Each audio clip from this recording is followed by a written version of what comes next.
Good evening, everyone. Welcome. Fantastic. Thank you. That's a great start. That's a great start. Two Bald Blokes is about the fact that we do training stuff where we look to have conversations with people. We passionately believe in this subject. We passionately believe that people change what they do, or they take on ideas, or they move forward because they have really great conversations with other people. And they don't actually just do it because of new information. They do it because new information that is communicated in a passionate way, or an inspiring way, or in an honest way, and that sort of thing. So we do a lot of work with our clients where we are really trying to get their people to talk to each other well, to communicate well, to share information well. And we try to do that through a number of different things. Quite a lot of stuff we use is metaphor. Quite a lot has fun elements to it and gets people to think about it in a different way. We'll get you to try some of that later on. Some of it is about really just asking the sort of so what questions. So a lot of this stuff we do kind of know. You will have seen things, or I'll show you something tonight where you'll probably go, yeah, okay, I know that. That's not particularly surprising. But do we actually use it? Do we think about it? Do we put it into place? Do we think about our context, how we can take things forward? So I'm going to be getting you to do a little bit of that and to actually take things forward in that way and share some discussions. I'd really like you to be thinking about the conversations you have, the ones that are really, that differentiate between the good ones and the poor ones. What are the things that really make a conversation stand out for you versus what are the things that make it difficult, that make it hard work? And I'm getting you to think quite a lot about that. As we're doing it, you've got this sort of, I'll explain the bits of paper and things that we've left around for you. You've got this leaflet here. This is designed to take you through some of the things we're going to talk about, okay? We're going to look at yourself in terms of what can you control, what can you do in any conversation. Unfortunately, you don't have a joystick that controls the other person. Your ability to actually control what they're doing, you can influence it, but it is down to their choices. You do have complete control over what you choose to do and how you choose to confront challenges that are there, difficulties, blocks to communication, or to use the things that can help you. So we're going to talk about how you can do that, and we're going to talk about identifying some of them as well. As I say, some of it you might well look at and go, do you know what, I know that, so no big deal, that's nothing new. So I'm going to try you out with some things first of all. Can I ask you to put this down and to stand up? There will be a degree of activity today, okay? There'll be a degree of walking around, doing things as well as we go about. I'm not very good at leaving people in their seats. What I'm going to do is I'm going to give you some common sort of statements that people use about health and about medical sort of things. These are the sort of stuff you'll find from the likes of Michael Mosley. Does anyone watch his sort of Trust Me, I'm a Doctor type programs on BBC, or some of the health documentaries that are on recently about fasting and the benefits of losing weight that way? He's the guy who does lots of that sort of stuff. There's loads of things that he puts forward, or that scientists have put forward as being helpful to us that we all know about. So I'm going to give you 4 of them. If you don't do one of these things, I would like you to sit down. Once you are sat down, I would like you to stay sitting down. So I'm going to give you 4 things. If you don't do it, sit back down and stay sitting down at that point. So the first one is that we should all eat 5 fruits and veg every single day. It's a well-known thing that we're told. Well-known thing that if we don't do it, please sit down.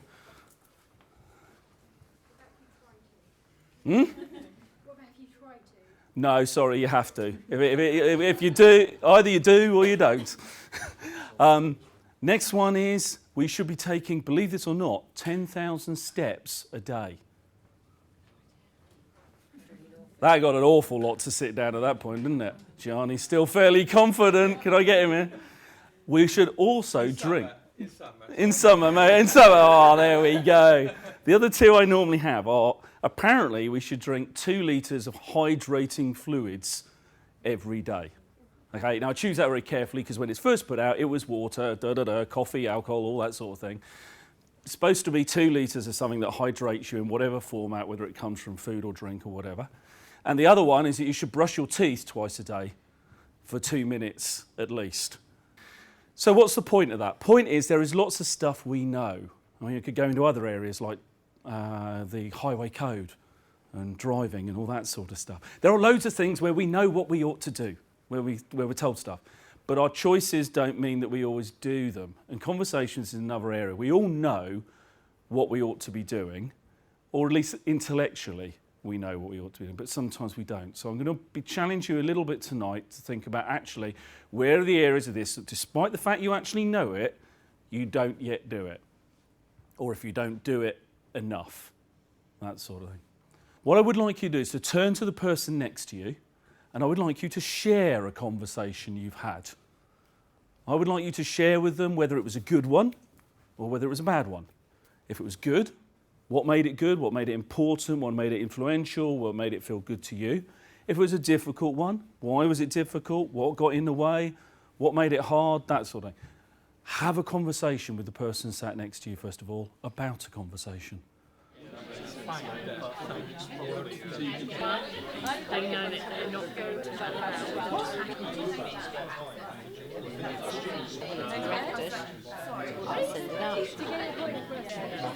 They may drop something in the conversation at some point. I know who they are, so I can't say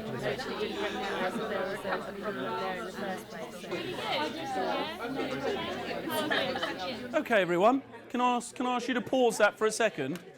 Very, very happy for you to carry on sharing as you go through the course of this evening, okay? So please, if we're covering a particular area and you're done with that sort of discussion, you want to go back to something you've just been saying, do that.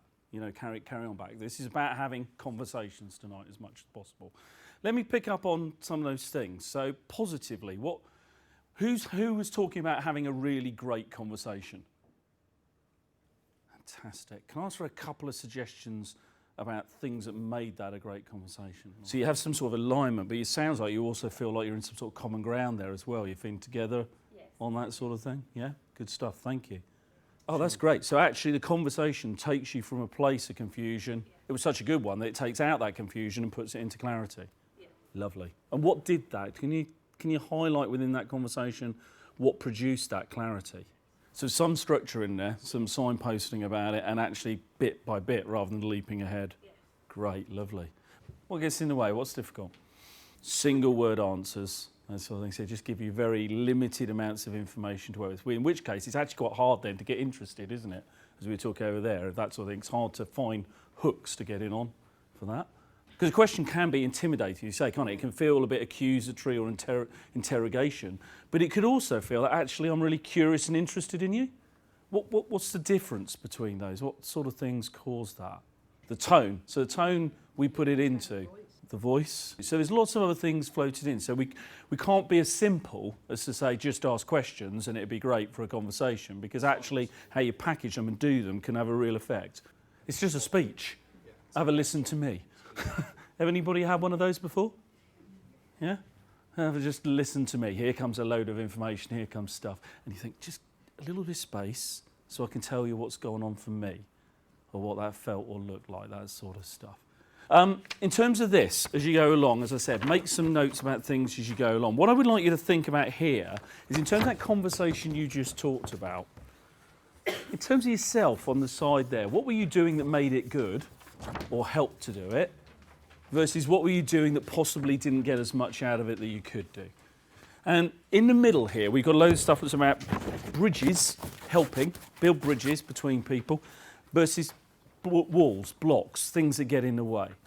Have a little think about, actually, from that discussion you just had about the conversations you shared with each other, what are the things that you were doing that were helping or not, and what are the things that were going on between you that were already there that were getting in the way or were helping the conversation? Okay, time for a bit of fun. You got one of these underneath your seat. Can you pick that one up? Going to ask you to make a paper plane. Okay? Nice little bit of fun, nice and easy. Now, this bit of paper, so I could just say, make a paper plane. And I expect many of you will just start and go for it, which you can do.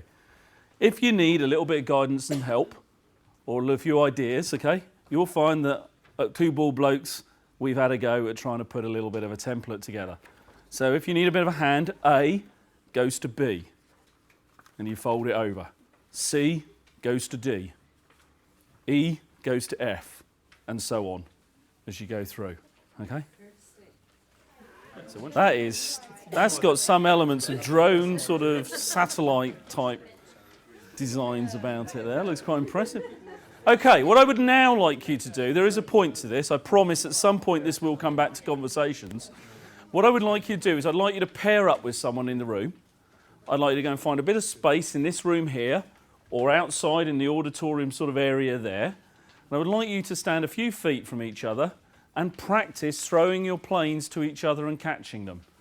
Okay, so you have to throw them back and forth and practice catching the plane with each other. Now, what I would like you to do is I'd like you to do a little bit of appraisal. You get 2 for 1 here. It's not just conversation skills, we're doing appraisal skills as well. About my dynamic throwing skills. No, I was just trying to thereof. get it to you in a straight line. Yeah. And each Exactly. time I kind of made sure my aeroplane was okay. Yes, so did I actually. I rechecked the work. I get the point of this now. Now I've perfected it. Oh, it's I reckon working. I think it would work this time. Yeah. So it took a bit of a turn, did it? One side. Is it a left or a right turn on this one? Right turn, heavy on the left.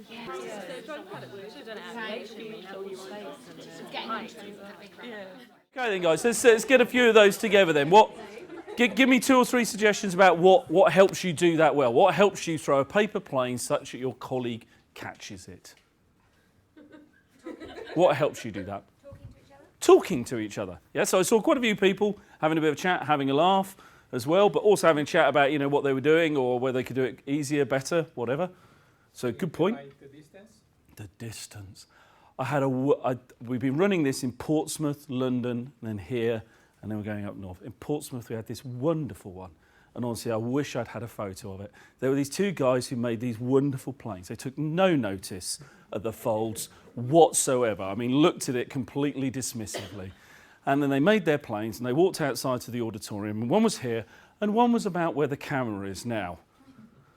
Now, already, you're probably starting to get an idea of what the chances are that they've made planes that they're going to throw this distance and catch. They both threw their planes.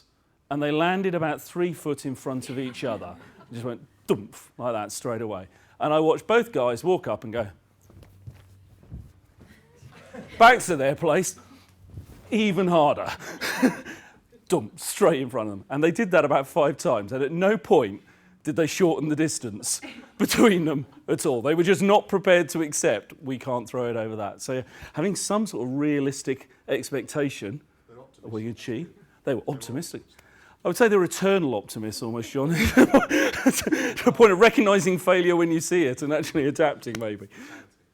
But so working out what distance you can throw it over realistically. What are you going to be able to achieve that outcome consistently? How many of you really thought about, when you threw it, how can I throw this such that the other person will catch it? Did anyone think about that? Yeah, a little bit, yeah? Did you throw it? Or do you think, how can I throw this so this flies as far as possible? Fly, baby, fly. You let go of it, And when you stood there opposite your colleague and throwing it, how many of the ones who are catching are watching it going, right, where's it going? Really concentrating on, I want to catch that plane. Versus, I bet it's going to go left, or I bet it's going to go right, or this one's hitting the floor. What can get in the way? Other people. Other people, that's interesting. You're all out there, and then you've got people like me walking in between, and that sort of thing. So actually other people get in the way of doing it. How do other people get in the way? That's a physical get in the way. How else can they get in the way? Noise. Yeah, so being able to hear what your friend's saying, or actually that sounded really funny over there. Somebody just burst out in laughter enormously. That's really interesting. Oh, sorry, was I supposed to catch that? That sort of stuff, just distraction. What else? What else stops? Possibly the underestimation that you might actually have to put that amount of effort into to interact. Great, yeah. So the estimation of how much effort is actually, it's throwing and catching a paper plane. How hard's that going to be? It's a bit like how hard's having a conversation.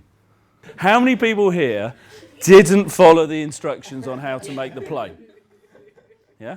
How many people here felt that not following instructions enhanced their output?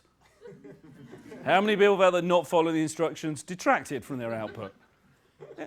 And that's why I'm not going to say to you, you should follow the instructions, because actually some really great plane designs can come from doing something different, having an innovative idea, creative idea. But if your idea doesn't work, then taking some sort of guidance, help, ideas to make it work might be a good idea. Okay, what I'd like you to do now is to take the things that you've just mentioned, and it's metaphor time. My suggestion to you is that making, throwing and then catching a paper plane is not actually that dissimilar to many of the things that go on within conversations.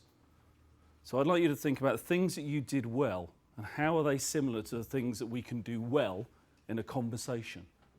Compare the metaphor between the two. So for example, I said to you at the beginning, the design of your plane will have an effect. If it's a good design, it becomes an awful lot easier to throw it, an awful lot easier to catch it, everything becomes easier to do. If it's a design that doesn't work, it becomes very hard for the other person, however clever your design is, to actually catch the plane. And that's a bit like the content of your conversation. If you make your words you're using, the things you're saying, incredibly clever and incredibly difficult to understand, maybe, then actually it's quite hard for the other person. They've got to put a lot of work in to listen to it and to understand what's going on. If you make it quite simple and a workable approach, it might be very easy for the other person. That's what I mean by metaphor. Look at what you did and think about actually how can I compare that to that. So have a chat with the person who you were doing the plane throwing with. Have a chat about the points you raised and see if you can compare them to behaviours and things we can do in conversations. Okay? Okay, let's do a little bit of comparison then. Anyone got some suggestions for me? Things that you did in the plane, and then how would you compare that to a conversation now? So we had a clear aim and objective for what the activity was going to be.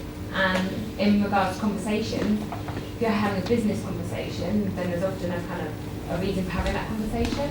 But also personally, you could be finding out how their weekend was. That's kind of also the aim as well. Yeah. Yeah. So your aim might just be knowing more about that person, just exploration, understanding that person, or it might be about a specific task that needs to get done. Something needs to be done. So yeah, clarity of aim, clarity of... What else?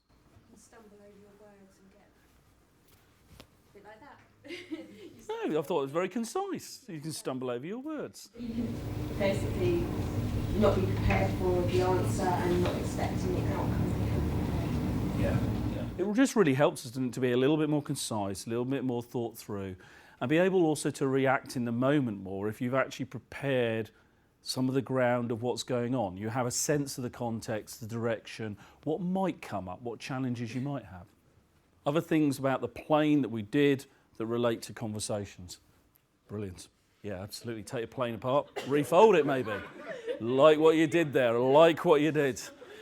Absolutely. I had somebody in London yesterday who said to me, actually as well, if the plane's just a little bit too well made, if it's crisply folded down the lines and it's made into a perfect paper dart, it can feel like a dart being thrown at you. He said, I've had conversations where I felt somebody has walked into a room with their pre-prepared paper dart and they've thrown it straight at me. He said, and I've been in that sort of... And that was his analogy. He went the other way on it, that actually if it's really tight and overly prepared and it feels a little bit like a bullet, a dart, then actually it feels somebody's trying to get you and nail you with a point. So there's a little bit of thinking about actually our content. What are we going to say? How are we going to do that? I want to offer you 3 things you can do, and we feel very passionate about these 3. These are the 3. This is less away from the content area, and for me this is about actually what do you take into a conversation as your mindset, your attitude towards having that conversation. And you need each one of these to be able to make it to the next level. So for me, open, interested, curious. I can think of conversations at home with my family, with my wife, and even more with my lovely 9-year-old son, where I can feel myself being open and interested. I'm not entirely sure I'm curious, but I'm open and interested. But I don't feel any openness coming back the other way from Jacob, my 9-year-old son. He's not open. He's just telling me what he wants. And it's as simple as that. Dad, Lego movie, now. Simple as that sort of thing. And I'm kind of, well, why do you want to do that into conversations? I can think of business situations as well, where I've walked in and I'm maybe open, interested and curious, and the person opposite me is less so, or wants to tell me something, wants to give me an instruction They're not really that worried about what I've got. I suppose a little bit, John, you said earlier about somebody just talking at you and the power of silence in between that to engage dialogue. Yeah, conversation is essentially a bit of a team sport. There should be some interaction in there. To encourage that interaction, you kind of need to be able to be open, interested, and curious. Doesn't mean you need to cut the top of your head off and grow a really big ear. Cut top of head off. It's open. Have an open mind. Be open to possibilities of content. Open to possibilities of where that conversation might go. But open to personalities and people as well. So open to the fact that people sometimes come from different points of view and different places about the same content. They may have had, for example, different careers, different responsibilities, different experiences. That mean they will come from something from a different place. Be open enough to them to accept what is helpful, what's useful there, or to explore it. If you are open, you will always take that possibility, or you will have that possibility. And if the openness is stopped by one of the ways that John just mentioned or something like that, it becomes extremely hard to then be interested. Because if you're not really open to somebody else and their opinion, it's very hard to tell your head to be interested in what they're saying. You're kind of thinking they're intimidating, they're a bully, or maybe you might even go as far as they're not competent. What do you know? Or do I respect their opinion?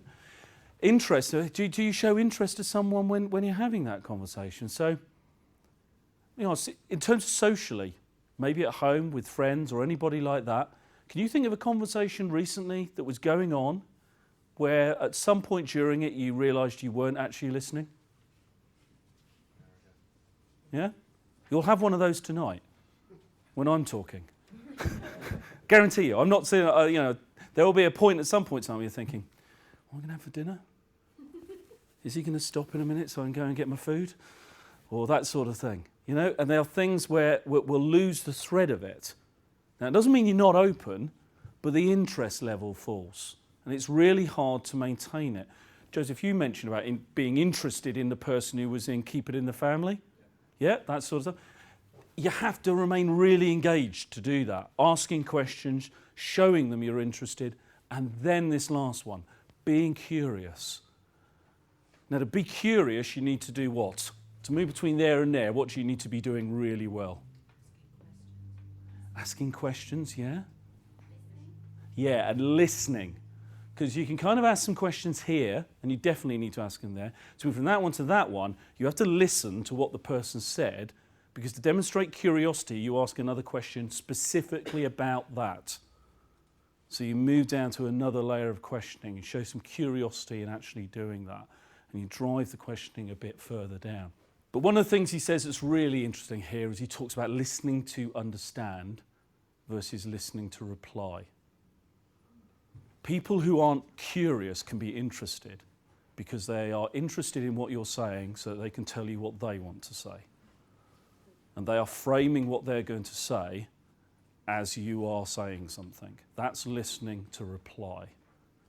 Listening to understand is curiosity. I feel I can learn more. I can know more. You said something there that I don't yet know. Can I ask you about that? And showing curiosity, getting in on what they're saying. Does that make sense? Now, I would hope that you look at those three words and think, I'm at least really good at one of them. Would everyone look at open, interested, curious and say, I can do at least one of those really well? Good. Nods are good. That makes me feel better. You might even look at two of them and say, I can do two of them really well. Or you might look at three and go, I can do all three. That is the truth, that many of us can do all these three occasionally or not all of the time. The consistency of trying to do it is really quite hard work, or that we might have a strength in one area. So what I would like you to do is to think about actually which of these three, if you think of them as volume knobs or amplifier knobs, which of these three could I turn up more regularly? And if so, how? And what I want you to do is to think on the back of here, it asks you to think about your next conversation. That might be as simple as when you get home to your partner, or when you go to see a friend this weekend, or it might be tomorrow morning at work when you have a conversation. I would like you to think about how you, on this side, it says, I'll be open by, I'll show I'm interested by, and I'll increase my curiosity by. So it's not saying to you, you're not doing these three, But it's asking you in those 3 areas, what could you do more of, and how will you do that next time? This is my so what moment that I talked about at the beginning. Okay, it's very nice having the theory, but it's kind of so what. Empathy, though, they think by giving an example similar to what you're sharing. So the intention. You're showing empathy for how they're feeling. And how can you tell the difference between two? Because that's a really good point. So how can you tell the difference when, for example, I'm doing something that say, I know more than you, versus when you're doing something to me that says, yeah, I kind of know how that feels. I think it's at the end saying things like, I appreciate how you must be feeling, or I understand what you're going through, or that kind of thing. Showing actually you're trying to share an emotion with them of empathy, rather than someone who is just trying to get one on top of you, of saying, oh no, I had this, blah, blah, blah. And then there's the blank face of not actually listening to what the situation or what the other person is It's a saying. crucial bit you used in that, where you talked about saying to somebody, I know how you feel. You turn the conversation towards them, whereas the second time when you were talking, it was just saying, I, about my example. And I think that's a really, you pick up signals between the difference between two. You're absolutely right, Joyce, it's a fine line there. But yeah, you can turn something like offering an example in a way that is offering empathy. You can do that, but I think those who are listening to reply, there's no you involved in it. It's just about them. History. Or history can help you in a difficult conversation if you know the person and you know what they're going to want. So you prepare to engage them on that level. So by knowing them, I know how you work, I know what you therefore want, I know what your role is, what your goals are, those sort of things, and so therefore I'm much more pre-prepared to give you exactly that. Excellent, yeah, absolutely. I know one really good example for me is this guy here. I was with him yesterday in London. Andy is a kind of, I know from my history, every single conversation I've ever had with Andy leads to a new idea. I always end up talking through something with him, either a session I'm doing, a client problem, a challenge, a new design, sometimes even social stuff, a new place to go, that sort of thing. But every single time I've ever had a conversation with Andy, I get a new idea. So I know whenever I go to meet him, I expect now to walk away with something new. And almost there's a bit of self-delivery about that, because what will happen is I will tell Andy about the things where I need a new idea. Because I have an expectation in my filter that says, you're really good at coming up with new ideas, or you're really good at doing that, I'm more likely to tell him about the things I'm struggling to find ideas for or where I want help than with somebody else who I think, do you know what, you're great at this, but you don't really come up with ideas. That's that sort of history. So yeah, history can help us in a number of ways. You go back through, get through. Any other ones that we can think of? Let's think of one more filter that we'll carry with us into a conversation. Judgment about the person. That's the one we referred to a bit earlier, wasn't it? About the intimidating bully or those sort of things. Has everybody had a conversation with somebody where you have walked into the room with a preconception of how that person does business already? Yeah, either whether they're harsh, easygoing, whatever, you can all sorts of them. And what I would like you to do is I'd like you to think about the filters you've experienced or the filters you can think of. Start with the ones you've experienced, because they're often the more real ones rather than the ones we make up. So what are the filters we've had when we've gone into conversations? Write down one per post-it note. You've got a wodge load of post-it notes here, lovely pink and green ones.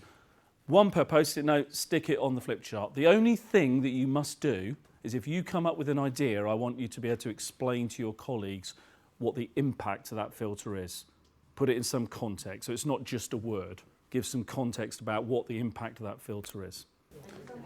So this is about filters of That's right, yeah. things that, preconceptions that we might have about things. Yeah, Right, things you okay. carry in your head before you go into a conversation. So possibly think about the conversations you have that are difficult and the ones that are good, and place yourself in that and think about what are the things I took in with me.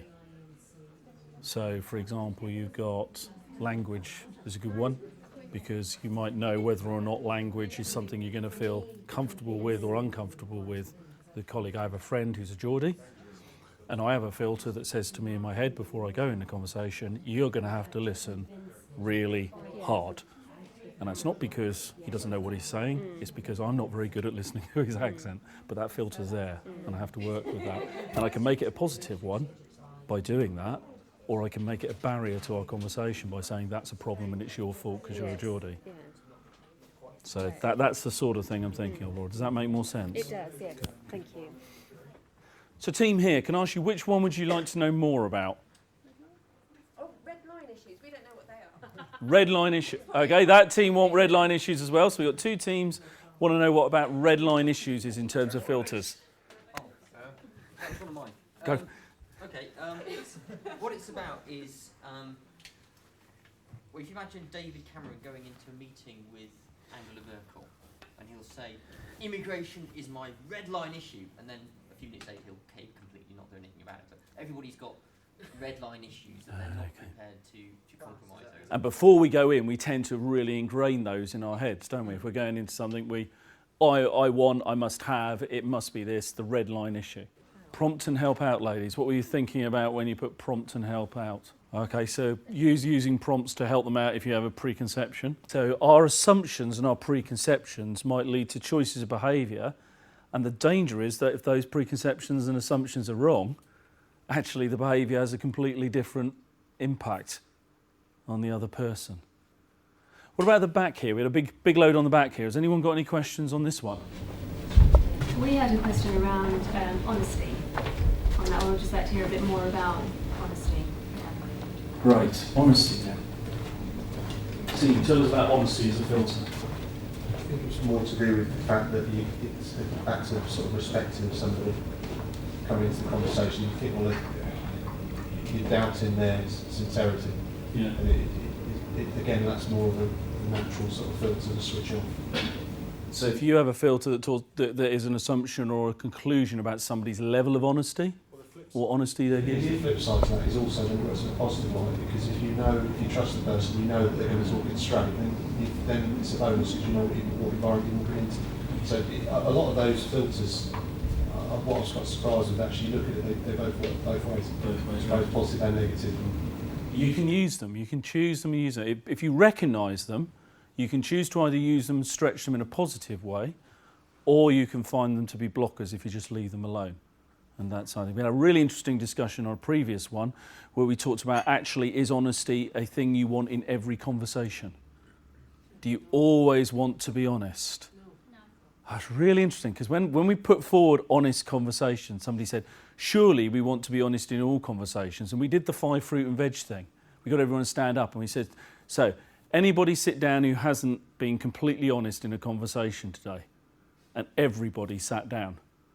And then 2 or 3 people said, yeah, but, white lies, helping the relationship. There's a difference between being dishonest and not telling someone. So the one that was interesting for me on the back of there was lack of enthusiasm, interest as well. Because I'll give you a classic example of this. How many people in this room really couldn't care less about football? There you go, you see. Actually, yeah. Whereas you go into a lot of places and say how many people are a supporter of this club, this club, this club, you get hands up, that sort of thing. But if you're faced with a conversation with somebody who's a bit of a football nut, and their way of starting conversations with everyone is to start talking about football with you, that's actually quite hard, isn't it then, to suddenly be enthusiastic and interested in that? Interests. We all have our interests. And in a conversation, do you have the flexibility to understand each other's common interests or find common interests between you? Because it's very easy to assume the things that you like are what everybody else likes, or the reason why you like that is what everybody else likes. And so sometimes the filter that says everybody likes what I like, or everybody's interested in what I'm interested in, it's worth turning that one down into, actually, are they? What are they interested in? Let me find that out and then match that to what I'm interested in. 3 questions in the middle, I think. This is around clarity, empathy, and flexibility. So the one I've got signed up over here on the left is about clarity. So what do I want? We've talked a bit at the beginning, or people have mentioned it, about the clarity of objective. It's helpful when both people understand the objective. It's helpful where we have a common interest or a common ground that's about our goal. That's great. And having some clarity over what that is before it starts. But also on top of that, there's a bit about what do they want. So they might have the same goal, but is that necessarily what they want? They want something more out of it. You can't have control of their behaviour and their choices. What you can do through open, interested and curious is to think about how can I find some of this stuff out in the conversation, how can I build the bridges to help us have that conversation rather than to treat them just as walls. And that's the only bit you can do. You can build the bridges, you can ask the questions, you can try to understand, you can look for common interests, common ground, you can handle your filters before. That's all you can do because that's what you're in control of. You can't actually change what the other person is going to do, and as a result, that might happen. So we can do this before the conversation. What do I want? What do they want? There is always the possibility that you go in and actually they want something else, or however hard you try with the open, interested, curious, it's not working. So what are your strategies when it goes wrong in a conversation? Because the first one gives them your judgment on the situation. That person's a Burke. They've not done the right thing or they've got it wrong in some way. It's a judgment on why that's gone wrong. The second one is there are a range of possibilities of why this happened, and here are some of them. Or I recognise that there are a range of them. Can you just help me through which one of those it's going to be? And so you say, yeah, weigh out a route through the conversation rather than just putting up a block. What other strategies? So yeah, give them a route, a way out of it. What other strategies do we have when it goes wrong? Say it's gone wrong in terms of what you pre-prepared, you thought about what it's like in their shoes, and actually it's not like that at all. For example, if you do feel you're under some degree of attack in a conversation or it's difficult, you can either make the choice to defend yourself and put up defences towards stuff, or you can make a choice to try and understand what is happening in that conflict or what is starting to go wrong in that situation and use your conflict strategies to do that sort of thing. I suppose that's what this is about. What are the things that stop you turning it into a conflict in a conversation if that hasn't worked? If you haven't understood clearly what you want and you haven't empathised, can you demonstrate the flexibility on your feet in the moment that changes that? Easy. I'm ade@twoballblokes.com. I bet you don't forget Two Ball Blokes.